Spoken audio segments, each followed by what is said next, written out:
Welcome to Harris Football. This is episode 3, where we'll be looking at how to be a good striker, or in other words, Striker 101. Personally, I did not play striker in college, but in high school, I played striker, and hopefully that knowledge can help you be a better player as well. So the first thing is headers. So a common error is players are too far into the box. So start behind the ball and run in. Another trick is jump even if the ball is not near you, because then maybe the other players around you can head the ball in and you can distract the defenders. Head downward.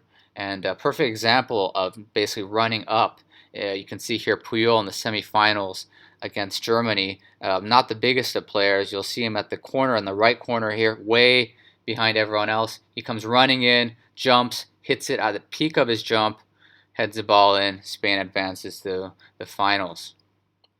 Now, the next point is being a poacher. So every striker should be a poacher, always ready to pick up that rebound. It's especially good in rainy days. It's good to test the keeper early, because if you test the keeper early on and you see that he's often fumbling the ball, you know it's an opportunity. And finally, poach every time. Even if you're tired, it's end of the game, you never know if that is the one opportunity you have to put the ball away. So here, one of the masters of the Chicharito, you can see everyone is stopped. He's the first one to react, first one there. Boom, finishes an easy goal.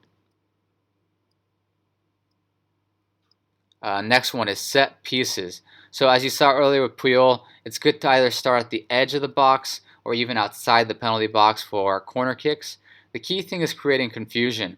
One interesting thing here is that you should have one player always in front of the goalkeeper. You're not there to foul the goalkeeper, because then you ruin the entire play, but ideally by just standing there, you're making it more difficult for the keeper to come out. The other thing is jump even if the ball is not near you. As mentioned earlier, that way defenders get distracted and it creates space for other attacking players to head the ball. So this first one gives you an idea of Chicharito, who usually always stands in front of the goalkeeper. As the corner comes in, he redirects it. First one there, boom, golazo.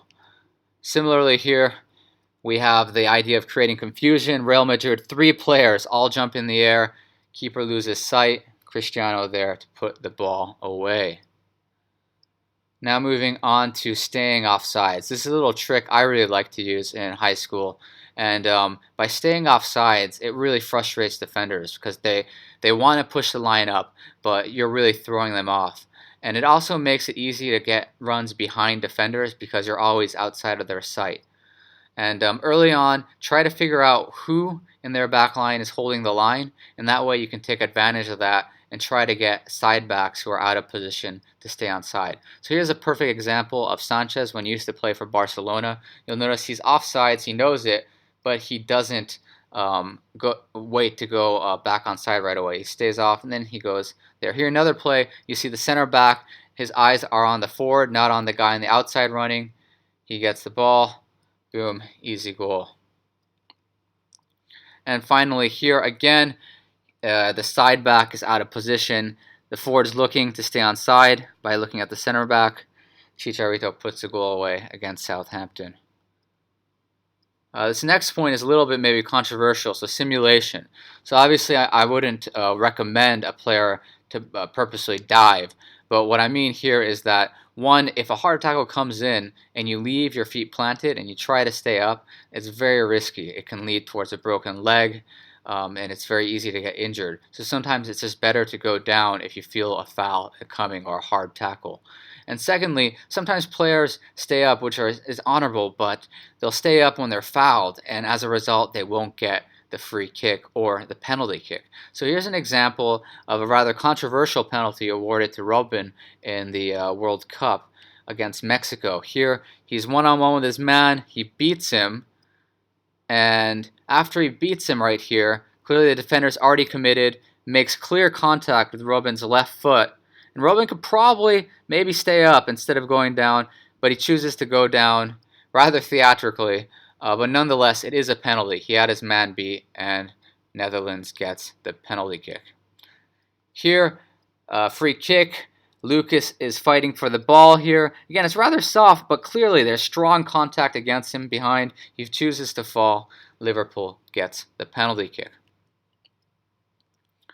And finally, this is just a good example of good movement.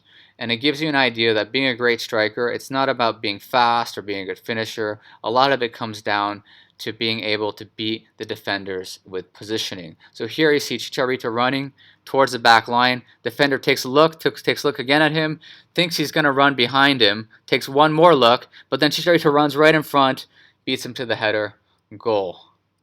So it just shows you how important positioning is when you are a striker.